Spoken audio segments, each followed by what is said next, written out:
ఈ వేళ ఆటో ఇటో తేలిపోవాలి. ఏమిటి తేలేది? గోంగూర. ఇల్లు మ్యాజిక్ బాక్స్. ఇల్లే నా ఇల్లు. ఇల్లు అయితే పెట్టిన డబ్బు పెట్టిన చోట పెట్టినట్టు ఉండాలి. లేదే 25 రోజుల్లో 2500. 50. డాక్టర్ ఎందుకు ఆ కేకర వేస్తారు? మీరే ఎక్కడైనా పెట్టి మర్చిపోయారేమో చూడండి.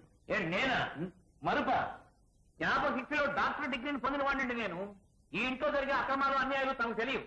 వేసిన బీరువా వేసినట్టుగానే ఉంటుంది, పెట్టిన డబ్బు కనపడదు. ఆఖరికి ఒక సీసాలో పెట్టి దాని మీద విషం అని రాశాను, అది కనపడదు. కట్టకూడంతో కూడా పెట్టారండి ఇక్కడ బొడ్లో, అది మిస్టే. ఇక ఏమి లాభం లేదు. పోలీసు రిపోర్ట్ ఇచ్చి అది చేసి కుక్కల్ని రప్పించి దొంగను పట్టుకోవచ్చు. ఎందుకు నాకు అప్పగించారు? ఏం చేస్తారు సార్? జైలు పంపుతారా? ఘనమైన బహుమానం ఇస్తారు. దొంగత బహుమానం చేసిన దొంగతనానికి కాదు, చేయవలసిన దొంగతనానికి. ఏమిటి సార్ మీరు అనేది?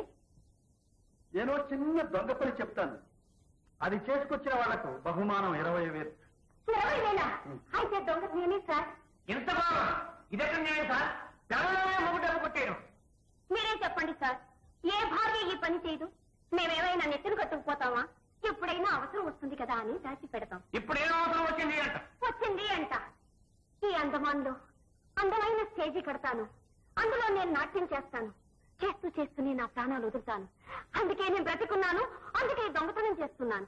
అయితే మదన్ తల్లి ఇంట్లో ఆమె భర్త తీయించుకున్న ఫోటో అది తీసుకొస్తే ఆ స్టేజ్ నేనే కట్టిస్తాను.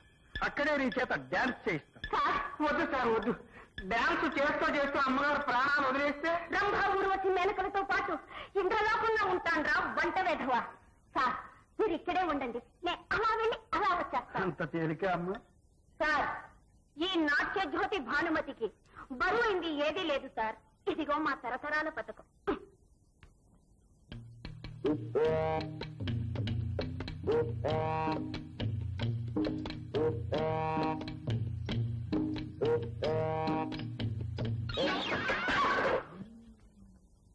వారు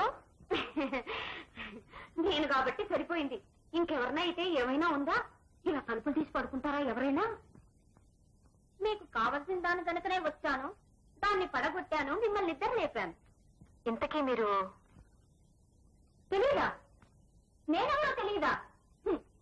పీఠికాపుర సంస్థానంలో పేరెన్నిక కన్న భరతనాట్య శిరోమణి అలివేని రంగమణి మనమురాలని, విజయనగర మహారాజులచే కండపిండేరాలు తొడిగించుకొని ఎన్నో మున్సిపాలిటీలో కనకాభిషేకాలు చేయించుకున్న అపరమేనక బిరుదాంకితురాలు నాగమణి ముద్దుల కూతుర్ని, నాట్య జ్యోతిని, భానుమతిని. ఇదిగో ఇదే మా వంశపారంపర్యంగా వస్తున్న నవరత్న పథకం. మీరు డాక్టర్ వేదాంతరావు భార్య, మీరు డాన్స్ చేస్తారు కదా? మీకు ఇష్టమా? నాకు చాలా ఇష్టం అండి. మీలాంటి కళాభిమాని ఒక్కరి ఊళ్ళో ఉన్నారని తెలియకుండా ఇంతకాలం అజ్ఞానంలో అంతకాలంలో ఉండిపోయాను. ఎప్పుడైనా తెలిసింది. ఈ క్షణం తక్షణం మీ సమక్షంలో నా నాట్యాన్ని ప్రదర్శించి మీ మెప్పును పొందుతాను, నా లక్ష్యాన్ని నెరవేర్చుకుంటాను. చూడండి, అది మీరు వెతుకుతున్న ఫోటో కాదు, మా ఇంటి రేషన్ కార్డు. రేషన్ కార్డా? మీరు దేనికి వచ్చారో, ఎవరు పంపితే వచ్చారో నాకు ఇప్పుడే తెలిసింది. డబ్బుతో మనిషిని కొనొచ్చును కానీ మనసును కొనలేరని నేను చెప్పానని వార్త చెప్పండి. తప్పకుండా చెప్తానండి, తప్పకుండా చెప్తాను. Ration card card. So you have faith. ఆ ఫోటో తీసుకురాలేకపోయావు. ఫోటో తేలేకపోయినా మంచి పాఠం తీసుకొచ్చాను సార్. ఏమిటో? డబ్బుతో మనిషిని కొనొచ్చు కానీ మనసును కొనలేమని ఆవిడ మీతో చెప్పమన్నారు. మిస్టర్ మదన్, సాధించలేకగా సాధించి తీరతాను. కానీ మీ అమ్మే ఏమాత్రం సహకరించాలంటో, ఏ వివరమూ చెప్పాలంటో. రేపు మీ నాన్నను తీసుకొస్తే ఆయనే మీ నాన్న అని రుజువు చేయడానికి నీ దగ్గర ఏమైనా గుర్తు ఆనవాళ్లు ఉన్నాయా? అయోగ్యుడికి ఆనవాళ్లు గుర్తులు ఏముంటాయి సార్? అయోగ్యుడు కావటమే. మదన్, వెలికిన పడుకుని ఉమ్మేస్తే ఆ ఉమ్ము నీవే పడుతుంది. నీ నాన్న అయోగ్యుడు అయితే నువ్వే అవుతావు. నువ్వు సార్ అంత కోపం? నేను మా నాన్ననే కాంది. అఫ్కోర్స్ ఈ నాన్ననే అన్నావు అనుకో. ఆనవాళ్ళు ఉన్నాయా? ఉన్నాయి sir. Just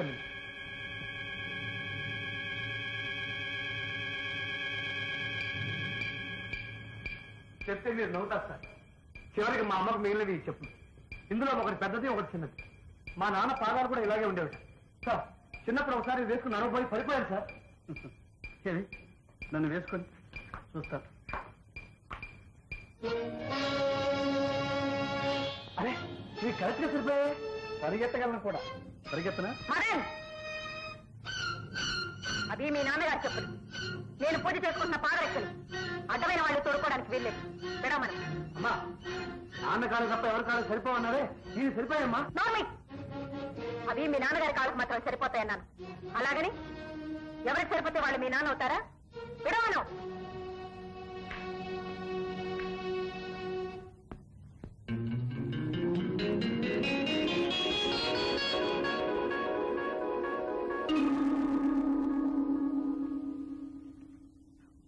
I'm so sorry sir. ఆవేశంలో మమ్మ ఏదో ఉంది, మీరేమనుకోవద్దు.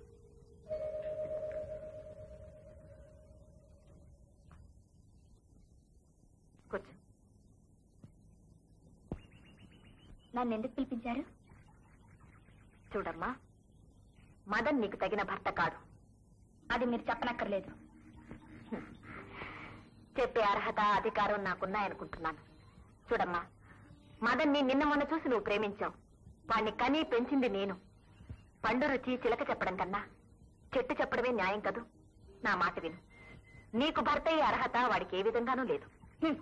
భర్త యోగ్యత చాటుమాటుగా ప్రేమించి మోసం చేసి పారిపోయిన ఒక దుర్మార్గుణ్ణి మీరింకా భర్తగా పూజిస్తున్నారే, అంతకన్నా అయోగ్యుడా మదన్? కవిత, నా భర్త నన్నే మోసం చేయలేదమ్మా. ఆనాడున్న పరిస్థితులు అలాంటివి. ఏమిటా పరిస్థితులు? కొమ్మ చివర గూడు కట్టుకున్న గువ్వ ఎంత తుఫాన్ వచ్చినా గూట్ని పిల్లల్ని వదిలి వెళ్ళదే.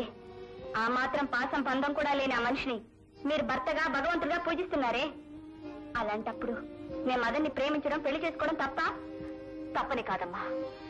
దానికి మదన్ అడుగుతున్న వరకట్నం ఏమిటో తెలుసా? అది మీ అంకులు ఇవ్వగలరా? నా భర్త ఎక్కడున్నా వెతికి తేగలరా? అది ఈ జన్మలో జరగదు కవిత, ఈ జన్మలో జరగదు. ఎందుకు జరగదు? అంకుల్ చెప్పండి, ఆమె భర్తని కనిపెట్టడం జరగదంటే ఇప్పుడే చెప్పేయండి. నేను ఈ క్షణమే మదన్ని మర్చిపోతాను. నాన్సెన్స్. నా కవిత కోసం ఏమైనా చేస్తారు.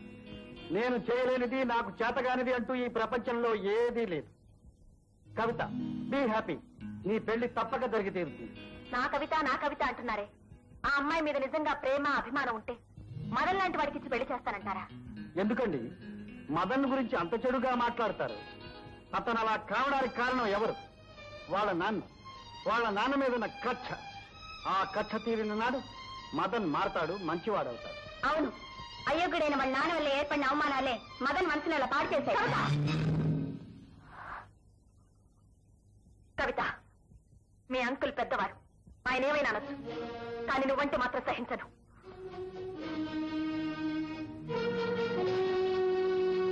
అదేమిటి అంకుల్, మీరంటే ఊరుకుంది, నేనంటే అంత కోపం వచ్చింది? కాబోయే అత్తగారు కదూ, అందుకని. చంద్ర, ఇవాళ ఏం జరిగిందో తెలుసా? వెళ్తుండగా కొందరు ఆడపిల్లలు కారాపి లిఫ్ట్ అడిగారు. సరే, ఆడపిల్లలు కదా అని కారెక్కమన్నా. ఆ తర్వాత కానీ నాకు తెలియలేదు వాళ్ళ ఊళ్ళో పెద్ద సీతాకోక చిలుకలు అని. ఏమిటా చూపు? సరే, ఎందుకు అలా ముఖం తిప్పుకుంటావు? అనుమానిస్తున్నావా? బ్రతుకంతా వ్రతంగా ఉపవాసం ఉన్నవాడు సంధ్యా సమయంలో ఎంగిలి బిస్కులు తింటాడా? No, never. నీకు కావాల్సింది ఇదే కదా అని వాళ్ళ ముఖాన ఇంత డబ్బు కొట్టొచ్చేసాడు. ఆ తర్వాత ఏమైంది? చంద్ర, నువ్వు ఎక్కడికి ఎలా వచ్చావు? ఇది డాక్టర్ గారి ఇల్లు, ఎవరైనా రావచ్చు. నేను ఒక జోసుడికి చేయి చూపించాను. ఆయన ఏమన్నాడు తెలుసా? నీకు ఇంకా ఈ పిచ్చి తగలేదన్నమాట. ఏమన్నాడు? ఎంతో పుణ్యం చేసుకుంటే కానీ నీలాంటి భర్త దొరకడన్నాడు. ఏమిటో ఆ పుణ్యం? ఇదే 25 ఏళ్లుగా నాకు ఇచ్చిన మాట నెరవేరుస్తున్నారు. నేను పక్కనున్నట్టే జరిగిందంతా చెప్తున్నారు. ఇది వినే భాగ్యమే నాకు లేకుండా పోయింది. కానీ ఆ అదృష్టం ఇన్నాళ్ళకు దొరికింది. చెప్పండి, ఇంకా ఇంకా వినాలనుంది. ఆ తర్వాత ఏమైంది? నీకు తెలియదేముంది చంద్ర. మన ఇద్దరి మధ్య ఒక ధర్మయుద్ధం జరుగుతుంది. మన బ్రతుకే దాగుడు మూతలైపోయింది. ఎన్నాళ్ళీ యుద్ధం, ఎన్నాళ్ళీ దాగుడు మూతలు. చంద్ర, ఇప్పటికైనా నిజం ఒప్పుకో. కవితకు పెళ్లి చేసి నా బాధ్యత వదిలించుకో. ఎలా ఒప్పుకోమంటారండి? కంటికి కనపడిన భార్యని ఎదురుగా చూస్తున్నట్టే భావించి జరిగిందంతా చెప్పుకుంటున్నారు. కవిత మీ బిడ్డ కాకపోయినా ఆ పిల్ల పెళ్లి కోసం మిమ్మల్ని మీరే ఆహుతి చేసుకోబోతున్నారు. దేవుడు లాంటి మిమ్మల్ని కసాయి వాడైన మా మావయ్యకి నా చేతులారా ఎలా అప్పచెప్పమంటారండి? అయితే దీనికి ఇక అంతం లేదంటావా? ఎందుకు లేదు, మిమ్మల్ని ఎప్పుడూ కాపాడమని ఆ దేవుని ప్రార్థిస్తూనే ఉన్నాను. 10 మందిలో మీరు నా భర్త కాదు అని చెప్పే మనోబలాన్ని నాకు ప్రసాదించమని కన్నికమ్మకు ముడుపు కట్టుకుని మొక్కబోతున్నాను. దానికి మీరు కూడా నాతో రావాలి. మీరు నాతో వస్తేనే ఆ మొక్కు ఫలిస్తుందట. ఇది చెప్పిపోదామని వచ్చాను. ఎంత వింత కోరిక! నేను ఓడిపోవాలని నువ్వు మొక్కుకోబోతున్నావు, దానికి నేను తోడుగా రావాలి. Wonderful wonderful. చంద్ర, మన ఇద్దరిలో ఎవరో ఒకరికి ఓటమి తప్పదు. అది ఎవరికి అవుతుందో చూద్దాం. మీకోసం ఓడరేవులు ఎదురు చూస్తుంటాను. వస్తారుగా?